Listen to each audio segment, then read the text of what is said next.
everyone. We are Geeks Not Nerds. I'm Captain Logan. And I'm Vince. And welcome to the first part of the second Geeks Not Nerds Multi-Topic Extravaganza. Extravaganza! It needed an echo to make it more epic. Very nice. Next time we'll get some lapel mics and we'll reverb it, and then Yeah.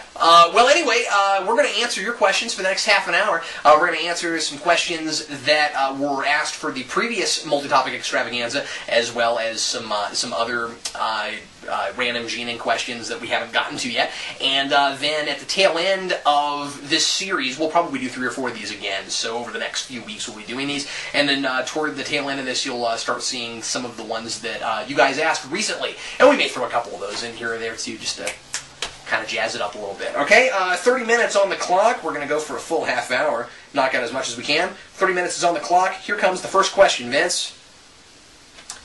This one comes from Sizmaster6985, and he asks, or this person, I gotta quit doing that, because we do have female viewers, I don't know why I do that.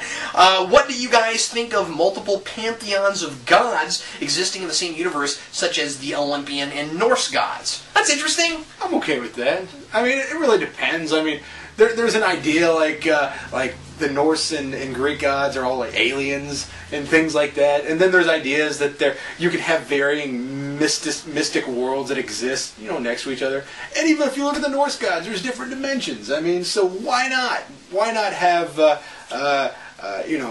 Norse gods existing on one planet far off in the way, and yada yada, and then you have the actual Olympians on Mount Olympus. I agree with that. My answer is very simple. There's historical precedence for this, right? If the Romans could borrow the Greek gods, change all their names, and use them as their own gods, plus some of the ones they already had, DC and Marvel can do it too. Yeah. Would superhero comics, I'm sorry, this is from Crimson28, would superhero comics that feature an ensemble be better adapted as a TV show, animated or live action, more so than big budget films? Like X-Men, Avengers, and FF. I think that you could get some good TV shows out of it. I think that it might be difficult to get anything big budget enough to really do justice to the actual powers. I agree with that. I mean, that's the really tough part about it. Yeah, that's the reason why they do the big blockbusters, is because they can get a studio to devote more money to it. I mean, imagine Singer's X-Men with angels, or with Buffy and Angel TV effects. I mean, granted that's not fair because that's 90s versus today. But yeah, and I mean, I would make the case that Heroes had a nearly film-looking, set of special effects. I mean, the only thing, and that's what disappointed me about Heroes, was that they didn't eventually pull some of these characters together and put them on a legitimate superhero team. That's kind of what I was waiting for. I mean, through the whole first season, I kept getting this vibe that maybe that's where it was going to go. And then once you get to the second season, and they still keep doing the format of every other scene, we're in different locations all around the world. I was like, oh no, they're never going to do this, are they? And the thing is, not Crash, they don't ever come together. And all I'm saying is, as far as power sets go, all Heroes had to do was eventually add some costumes, and you would have had what he's talking about. You know what I mean? So I don't think it's. First of all, I doubt it will ever happen, and second of all, I think it just takes people to be more okay with costumes on screen, which is always the difficult part with television. I mean, they always try to find ways to make the costume, like, oh, Batman's not wearing a bat costume, he's wearing armor, and Superman's not wearing spandex, he's, he has a shield on his chest. Everybody look at the little shield. When they finally started doing some characters in Smallville with costumes, no one complained. They looked fine, most of them. I mean, some of them looked kind of silly later on, but especially, in Green Arrow was pretty season solid. 6, it's a good costume, man. And then when they did, well, I said later. I mean, the best ones were the Justice Society. Those looked awesome. Dr. Fate and Hawkman, they looked fantastic. So I don't know. It can be done. You ever read any Dr. Fate? No. I have some. I think it's solid. Oh, all right, cool, awesome. Canatoker 1994, do you guys think Nolan's Batman movie should be rated R as opposed to PG-13? I think they could do more with the characters if they were to do that. I disagree. No, I don't think so. Could they do more? Yeah, sure. Depends on what you want them to do. I mean, they could do more risque things if it's rated R. I mean, yeah, I think that it's. I really personally think Nolan has pushed the darkness boundaries of Batman as far as I want to see them go, because Batman's a character that appeals to all age groups, and I don't like leaving the kids out. I don't think it's fair to have a big Batman movie that is really, really popular and completely leave the kids out. Yeah, I don't think it's necessary. Having been a kid and loving Batman, I don't think it's fair to the kids, and I don't like that. I'll say this, that I think you could make a good Batman rated R movie. I think you could make one that's good. I just think that you're dramatically changing the tone at that point. Because the only way you're going to make Batman rated R is if you add sex tones that don't need to be there, or ramp the violence up so far. Because Nolan doesn't do a lot of blood and stuff. It's more the ideas that make it dark, and that's one of the things I like about his. But I mean, like, man, if you were going to do something, like if you were going to take one of the darker storylines, like if you were going to adapt some Snyder Batman, or if you were to adapt some Miller Batman, and do that on the big screen, have an alternative running the same year or the year after for people that can't go see rated R movies. I don't know. I guess I feel strongly about that, but yeah, I'm not particularly either way. I just don't think it's necessary. Yeah, I don't know. I gotta tell you this real quick. I got an email the other day from an 11-year-old kid who said, "Hey, I'm about to get to read Watchmen. I'm so excited." And then the next day, he sent me an email and said, "Yeah, my dad won't let me buy that." And it's funny because I felt bad for him, because I was like, well, on the one hand, you're 11, and I don't think you should be reading Watchmen, really. Like just me personally, I think 11's maybe a little young for Watchmen. At the same time, and I can see why his dad would let him read it. That's fair. But then at the same time, I was like, but it's like such a like the story is so worth exploring. I feel bad that this kid has to wait. You know what I mean? So like, I feel bad about that with Watchmen. Imagine freaking Batman. Like, yeah. I mean, we've had problems with this with novels in schools. Like, oh, they have profanity in Catcher in the Rye. Should we really let the kids read it? So it's different when you have visuals depicting rape. Yeah, it's fair. I'm just saying that's the thing with Watchmen is that you've got visuals depicting rape, and you've got a guy shooting a pregnant woman in Vietnam. I'm not like visually. It's a bigger deal when you can see it. Well, I think it's this might be a topic even for the podcast, but I think that there is merit in letting kids read that stuff. I mean, not necessarily say that they should be able to. I'm just saying. Boy, we should talk about that because I'm not sure. Ooh, wow, yeah.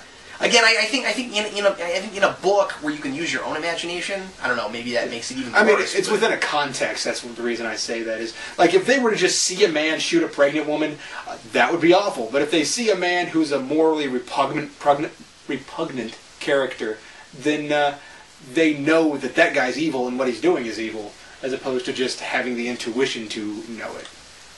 Yeah. So the problem, of course, being that there's so much moral gray area. No, you're right. Watchmen. I mean, all I'm saying is I'd rather let my kid read Watchmen than watch the news. All right. Well, let's get on to something far less important and worth talking about, shall we? I'm kidding, not worth talking about. Coolio Vids 101 asks.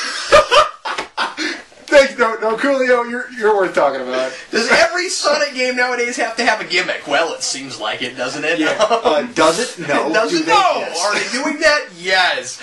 Even the new one, Sonic. This is a question that came out. That came out. Yes, because this was a published question. This question came before Sonic Generations, but like Sonic Generations, like the gimmick is we're going to take old levels and turn them into new levels, and it's. I enjoyed it, but it still felt gimmicky. I don't know. Senior Nerd, what was the best X-Men lineup ever in all of X-Men comics? Ooh. That's a great question. I'm going to go with, and I guess this is just because of what I grew up with. I'm going to go with animated 90s. That's what I minus Jubilee, but that's what I like to see. Oh. I don't know. I feel so cheap for answering this. But, you're going to say original 5? No, the first story arc in Ultimate. Oh, really? Yeah. Why do you feel cheap saying that? Because, I don't know, because it seems like, here's the reboot, and we're going to choose that one. Good job, Vince. I don't even know what that lineup was. Oh, I'll admit that I don't really recall everybody, but the ones I really liked, they were in there. I mean, I'm not the guy that goes gaga for Gambit. But I don't either, but I liked him. But I like him when he's paired with certain characters. I find Gambit and Wolverine really fun to watch together. Yeah. I mean, there's Gambit, or there's Wolverine and Cyclops and Beast, and yeah. For me, it's less about who's there and more about who I don't want to see there. I'm gonna get some flack for this, but I'm not a big Kitty Pryde fan. Like, I'm not anti-Kitty Pryde, but I don't need her. Like there are some writers that seem to have this huge fascination with Kitty Pryde, and I don't get it. She doesn't, and I don't like Emma Frost that much either. Although obviously she's more often a bad guy, but these days she's on on teams a lot. So Whedon and Bendis seem to really enjoy Kitty Pryde. And Emma Frost, actually, with Whedon. But I don't like Emma Frost at all, personally. I'm not a big fan either. But like, I liked his Astonishing X-Men run, but Emma Frost just doesn't do it for me. Well, that was a great question. I enjoyed that. Let's see here. Nathan Van Natten. Do most comic book villains in a movie have to die at the end of the movie? Do they have to? No. Do they? Yes. It's another one of those questions, isn't it? How do you get resolution if the guy doesn't die? Yeah, exactly. Sometimes it feels like that's the reason, and so, because look at most Crypto Freak episodes of Smallville, and that's what you got, right? But you've got other movies where the villain dies, and it's a perfectly logical place to go. So I think that it has to come out of the narrative rather than, well, we got to do something with the villain at the end. What are we going to do, right? Yeah, I mean, sometimes people die. I mean, I don't have a problem with the villain dying. Sometimes it feels like, oh, we're going to kill the villain right now, just because that's where he should die, is right at the end. But I mean, you run the risk of, if you let your villain live, people are like, oh, crappy sequel coming. True, but that's not necessarily, that's not necessarily the case, because if you have a good enough movie and there's a merit for him to die, or if there's a merit for him to live, then you have a movie that has merit. I don't think Daredevil gets any credit for keeping all of its villains alive at the end when it kills off one of its good guys. I think that's really, really cool. I mean, of course, Elektra's a character that was invented to die, so. Well, kind of. I mean, like, what's her name? But a couple times anyway. But yeah. Well, if you'll recall, Miller didn't want to bring her back. Yeah. I mean, like he meant to kill her and keep her dead. But anyway, I mean, like, I think it's neat that that regardless of all that, they let her die, but they kept even the villain that you thought died alive. That's cool. Yeah. I dig that. I mean, how can you kill Bullseye? Well, with a gun or something. But, why would you kill Bullseye? But, I mean, isn't it so much more effective when he's not dead? Yeah. That particular character especially. Did you like the premise of the Bruce Wayne show, and would you have preferred it to Smallville? Yes and yes. Who was he? I'm sorry, I didn't even say. Isaac's movie page. Yes, of course. But the thing is, it was just not meant to be. I mean, like, they had beginnings in the works. So the young Bruce Wayne show couldn't have happened. Oddly, I don't think a young Bruce Wayne show would have gone as long as Smallville. They would have cut it off before it got awful. Anyway. That's what you'd hope. The thing is, I'm kidding. I don't know. Smallville. What kept Smallville alive, I've always thought, is partly is that it managed to find this weird sweet spot where it could bring in. Like the comic book reading crowd, at least some of us, and then it could bring in kind of a fanboy crowd, and then it could bring in like just some adults that like primetime television, because there was a lot of that going on, and a lot of like parents and their kids, because it started off as feeling kind of like a family show. Yeah, like it didn't turn into that, but at first you had a lot of like mothers and daughters and people watching this show, which was weird because it had so many horror themes, and then. Not that they were necessarily good horror themes most of the time, but they were trying to push that. And there was some movie monsterness going on in that first season. Especially. Yeah, exactly. And then at the same time, of course, it's got that very like tween drama thing going on. So I don't think a Bruce Wayne show would have had that. I'll have to say this, that when I first saw it, I mean, there was a group, like people at the college that I was going to were all just, let's go watch it. And then I watched it, I'm like, why do you guys like this? Because I thought it was really meant for, like, a younger crowd. Yeah. I'm like, how is it that, like, 20 through 25 is enjoying this when it's really meant for 15 to 18? I don't know. And, of course, when it started, I was in the crowd it was aimed at, so, and plus, I was watching it with a bunch of girls. I should just throw that out there. That's fair. My friends who watched that show were girls, so anyway. J.D. Bernal 82. Well, I guess I should have looked this up, but this is an amusing question, so I'll ask it anyway. When was the first geek identified, or when was the first geek labeled a geek in history?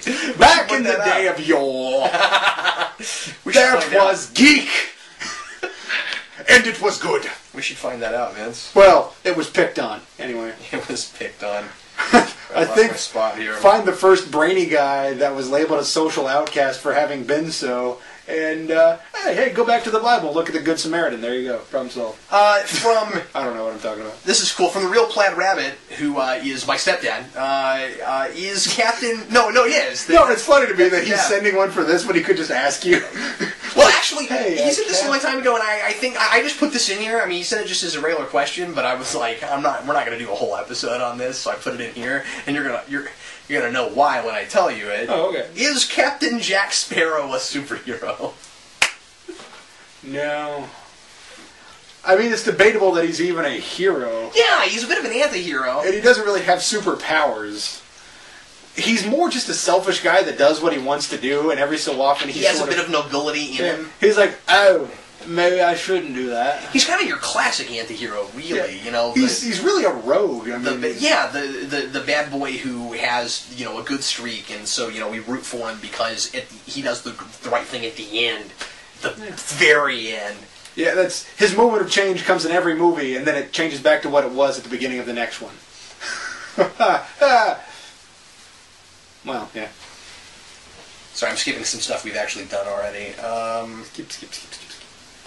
Skip a rope, as Henson Cargill says. And if you don't know who Henson Cargill is, look him up. You might like classic country. Maybe we'll do a full episode on this at some point, but we'll broach it now because I actually get this quite a bit. Dream Marco asks, I asked you a while back on your thoughts on other TV series other than Star Trek, especially Babylon 5 and Farscape, who I think are superior than Star Trek. Yeah.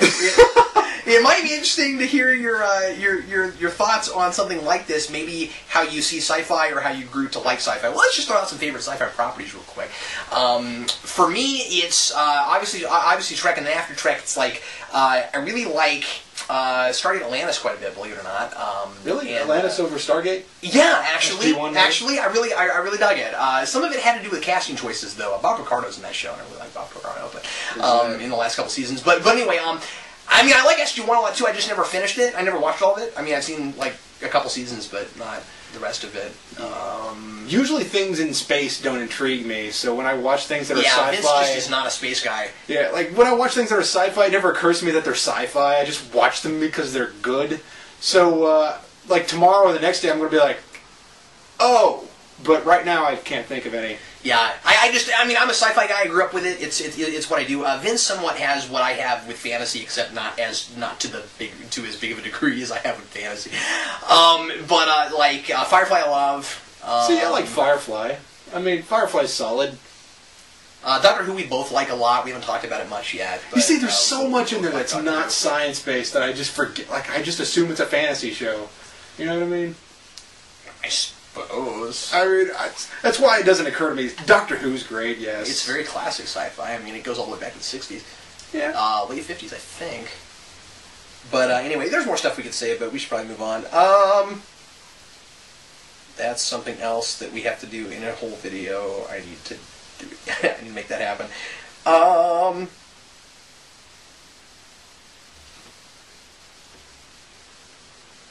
Could you discuss, this is a valid U.S. Alexander,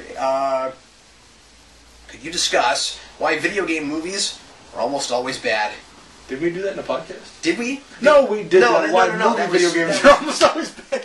No, superhero video games. Yeah, is what we did. But why? Yeah, this is the opposite, basically. Why films based on video games are bad? I think they choose video games a lot of the time that are more popular than they are, well plotted. Yeah, I agree with that. And also, you have a lot of there's a reason why people always say the book's better than the movie, because the book can expand more on an idea than the movie can. In a video game, you have 80 hours worth of gameplay versus a movie which has an hour and a half, 2 hours to make its point. Bingo. Yeah. So a lot of the time, they can't even be very close to the source material because they just don't know how to do it in that short amount of time. Yeah, and also I would argue that even if you have a game that's well plotted, the plot lends itself to scenes of action so that you'll have something to actually do in the game rather than just watch it.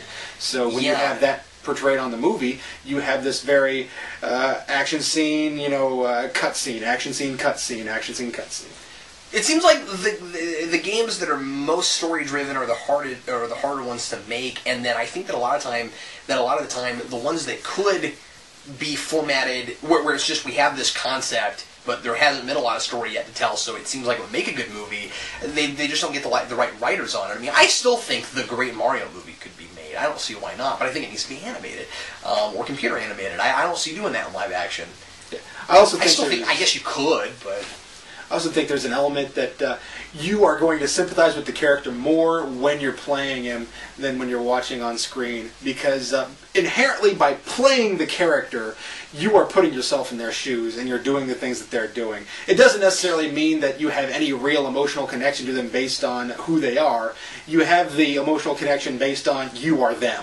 That's only making the assumption, though, that the only time a video game gets made is when there's a character that couldn't be told in traditional narrative, Vince. I mean, like, well, that's fair. I don't think you're 100% right about that. I don't think the Hitman movie's terrible, and I think that particular character, I think something can be adapted. I just think Yeah, but I'm just saying I don't think that's always the problem. I think maybe the problem is that writers can't get out of that particular mindset. Is this character was made to be played in a game. You just have to take it out of it. I mean that would be like saying, well, because the character was originally in a book, he just doesn't look good on screen. It can't happen that way. Well, no, I think that a lot of the times you get less fleshed out characters because you're just letting this character be, and the things that are happening in the video game are happening around this sort of nexus of nothing. It's just the player, and they want the player to feel like they're in the game. Like there are lots of games where the character being played doesn't even say anything. You just sit there and you watch things happen, and then you go affect the world. So what I'm saying is that really when you watch a movie that's based on a character like that, what they usually try to do is fit that character into some sort of archetype. Say, well, that's right. This guy doesn't have a personality, so let's give him that one, as opposed to say, let's construct a personality for this guy. Yeah, that's right. No, you're absolutely right about that. All right. Which is better, Marvel or DC? Really? We gotta answer that one again. Z-Rhymer 9/11. I don't know. I mean, right now, like the thing is, it depends on the year. Based on heroes, villains, comics. I don't think Vince or I really have a distinct like. Well, let's answer it this way. I'll say it depends. But do you have more DC on your poll or Marvel? Well, at the moment, and of course, he said, based on all the different kinds of media that are. I mean, if we're just talking comics, I got more Marvel right now than DC. But 2 years ago, I had more DC than I had Marvel. So yeah, I have more Marvel than DC right now. I mean, it's which one's better? But if we're just talking about like which ones have more characters that we care about than the other, it's a toss up for me, really. I'd rather have Marvel than DC if I could only pick one, but since I don't have to, probably too. The way I've always answered this is I like Marvel as a universe, and then there are a couple characters in DC that I like more than anything Marvel. That's something you said I thought was really good. Like, which one's better, Marvel or DC? And his answer is Batman. So that is how I answered that before. Wow, that was a long time ago. I forgot about that. So there's that. It's Batman. Okay. Let's see. How much time do we have here? Let's find out. Oh, we got another 8 minutes. Yeah, I'm sorry. You're wasting time, Captain Logan. Time is of the essence. Who's essence? Have you and Vince thought about... this is Mr. Super Jinx. Have you and Vince thought about doing a countdown of your top 5 favorite and hated movie plot devices? It's not a bad idea. We do that. Yeah, we should do that. Yeah. All right. Not right now, but we'll do that eventually. Sorry. Well, I'm not going to sit here and try to think of them. I mean, it'll be, which ones do I hate the most? I turn the camera off. Crap. I missed that one. Yeah. Oh, we've answered that on the show. Carlos the Hare, which comic company do you think kills and then revives their characters more? I think at this point it's pretty much 50-50, wouldn't you say? That's fair. I mean, after Blackest Night, I'm going to say probably DC. But that's a really good point. Yeah, I'm going to say DC, but that's sort of a mulligan. It doesn't really count. It's a mulligan. You know what's really a mulligan? New 52. That's true. Mulligan was starting over. There's still some great stuff in it, though. They're the Mulligans. They don't matter. I saw Mulligan eating a fish the other day. You're the only Kryptonian left. That's it. Yeah. The rest of them are Mulligans. They eat fish. Mulligans. They have those big hanging beaks. Pelicans. You know, call it what you will. It's fine. I'm just skipping some things that we've actually done on the show. I had to throw this together real quick. And I did stand-up at one point, did an impression of Marlon Brando. And at stand-up, really? Yeah, and nobody got it. I had one person go, "Who Marlon Brando?" And I said, "The Godfather." Like, "Who the Godfather?" I'm like, "Oh, no. How do you know that? How do you not know the Godfather?" Oh, no. Yeah. At that point, I would have been like, well, obviously, we speak different languages, and I think you should go back to Rurapente. Okay, that was mean. Oh, surely people in Rurapente have some sort of culture. Let's move on. It's assuming they haven't spent their whole lives there, you know what I mean? Like, the people from there could do something. Sorry, I'm trying to find one here. Do you think there's a point? This might be a podcast topic, but whatever. Cult of Personality 91. Do you think there's a point where superheroes can go too far to help someone? I thought of this while reading about the backlash DC got for keeping Barbara Gordon in a wheelchair, and someone claimed that Batman's a genius, surely he could help Batman or Barbara walk again. I'd say that's a worthwhile topic. Yeah, we might have to actually... Yeah. Let's move on to the next one. Handle that at some point. That one's getting a longer video. Yeah, I think so too. I don't think we can... By the way, Cult of Personality. Anyway. I like that song. When I reviewed Blade Trinity, I said that the team in that movie was a cult of lack of personality. That's just how I felt about it. What comic book video games would you like to see? There's one later. Let's see, that's them are Ducky. There's one later, and maybe we'll mention it again when we get to it, where somebody asked what video games we'd like to see the studio that's doing Rocksteady, the studio that's doing Arkham City, do. Or maybe we should tackle that a little bit. All of them. Well, yeah. First of all, and I don't think every freaking superhero has to have a video game. First of all, it's like I don't think every superhero has to have a movie necessarily. I don't think they all need video games. But boy, people have been. I mean, just on the principle of it, they ought to get Superman. And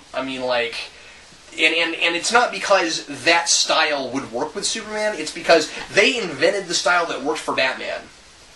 So I'd love to see them invent the style that would, or try to invent the style that would work for Superman. We've never had a really good Superman yet. I'll be predictable and I'll say I'd like to see a good Punisher game. I'd like to see another good Spawn game. And something, there's been, in my opinion, there's one really good Spawn game, and it's pretty much a beat-em-up, that was on the Dreamcast, but I'd like to see a Spawn game, more in the realm of Arkham City, more that kind of... I would love to see a good Shadow game, but I sincerely doubt that's ever going to happen. I don't see the Shadow working well in a video game. I know, that's why I say I would like to see somebody be creative enough to make a good Shadow game, a stealth game. It'd be really neat. But I don't know that that's even possible. I don't know who asked that, so we're going to move on. Some of these are really old, so... Yeah, sorry about that. Phantom game, that'd be pretty cool. You guys should do, this is the Quasar Phantom, ironically enough. You guys should do a sort of comparing video on the similarities of Superman and Captain America. I don't read many comic books, but I feel like Captain America is Marvel's version of Superman. What do you think? Well, considering the fact that they merged them in Amalgam, I think DC and Marvel, at least at one point, also sort of thought that. I thought about doing a video on the differences between the two, but... yeah. Because I think people loop them together enough that they think, oh, there's a lot of the things that are similar between the two. Well, really, it depends on the year as to whether or not they think they're similar, but now they're, very different. I'm going to put it to you this way. Superman's not a soldier, man. Yeah, that's exactly where I was coming from. I mean, Superman's not a soldier. They both have this idea that being American is being this, highfalutin standard, but they're not the same guy, regardless of what they would like you to think. Personally, I like the idea of Captain America and Batman fighting more than I like Superman and Batman or Superman and Captain America. This is from also Carlos the Hare. How do you guys feel about General Zod being the villain for Snyder's upcoming Superman reboot? I'm not sure if we've really talked about that much. We've said something before. My opinion is that I would like to see somebody that's not been in a movie yet. Yeah, I still would too. I agree, and I think that's way too much. Hey, people know who General Zod is who don't read comic books. I'm like, that's not important. I mean, I don't think. I mean, like, and then studios will say, well, we need recognizability. I'm like, no, you don't. It's man. Superman. People know who that is. Yeah, we got that. Like take Superman and then give us a villain that looks awesome on screen that can actually fight Superman, and it doesn't matter who it is. It could be someone new, even. You know, I mean, like. Yeah, I mean, you go to another country and you're like, Superman, like truth, justice, the American way. They're like, oh, yeah, I got it. And then they go, so why do you have to be American to have truth and justice? And you'd be like, because we're snobs in America. I submit, if your Superman movie is good enough, you could even use the new villain from Earth 1 by JMS that no one outside of us comic geeks would even know of, and you still could have a hugely successful film. Because Superman's that recognizable. I'm going to say that. Well, how many people in the general public knew who, General Zod was! Yeah. General Zod, I mean, the knowledge of General Zod came from that movie! Yeah, or even, Ra's al Ghul, not a lot of people know who that is. No, and he wasn't even that... General Zod wasn't even that big of a comic book character yet. Yeah. I mean, that movie made him big. If that movie hadn't happened, he might have faded into obscurity. Maybe. Very likely could have happened, I think. What would... The passcode, 124. Last question. He's like, what's your password? What do you think would happen if the Venom symbiote landed in the DCU? He would take over somebody that wanted him. Who would he take over? Yeah, maybe... well, I mean, the first people I think of are again, kind of the anti-hero types, Yeah. Well, then, he did take over Spider-Man. He'd probably take over somebody whose life is desperately wanting some sort of easiness added to it. Because that seems to be who he tends to take over. I'm going for Huntress. It's a good one. I can see the Huntress. Yeah. Power Girl, just because I want to disappoint all you fanboys. Cover those things up. That's amazing. All right. Well, that's it for round one of the Multi-Topic Extravaganza number 2. If you've got other questions you'd like to see us try to tackle, feel free to leave them in the comments. We'll try. If we don't get to your question during this round, or during this whole set later on, feel free to let us know if there's a question that you thought we'd handle and we missed. Let us know. We're skipping a few here and there, just trying to get as many in as we can. We're not going to answer every question, but we're trying to get at least one from every person that we can. So anyway, thanks a lot for watching, and I'm Captain Logan. And I'm Vince. Reminding you to support your local comic book store and ask them questions. Lots and lots of questions. We'll see you next time.